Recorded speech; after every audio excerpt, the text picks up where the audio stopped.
Gaga Muhammad secara resmi telah mengajukan banding atas vonis 4,5 tahun penjara yang dijatuhkan Majelis Hakim Pengadilan Negeri Jakarta Timur dalam perkara tindak pidana kelalaian berkendara kepadanya.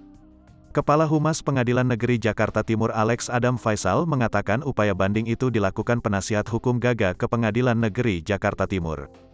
Banding, terdakwa melalui PH-nya, penasihat hukum, sudah menyatakan banding per hari ini, ungkap Alex, Senin, tanggal 24 Januari tahun 2022.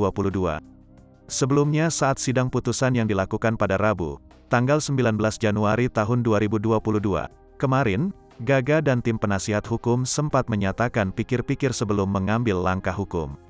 Mereka mengajukan memori banding yang pada pokoknya tersebut tidak menerima putusan Hakim Pengadilan Negeri Jakarta Timur, ungkap Alex.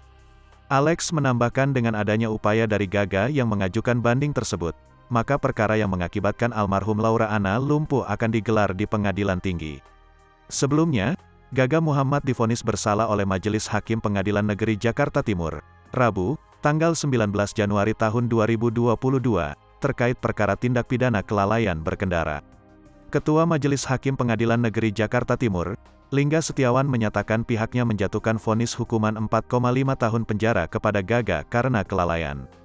Menjatuhkan pidana penjara kepada Gaung Sabda Alam Muhammad pidana penjara 4 tahun 6 bulan dan denda 10 juta rupiah, kata Lingga, Rabu, tanggal 19 Januari tahun 2022. Gaga dinilai terbukti melanggar pasal 310 ayat 3 Undang-Undang Nomor 22 Tahun 2009 tentang lalu lintas dan angkutan jalan karena mengemudikan mobil dalam pengaruh alkohol.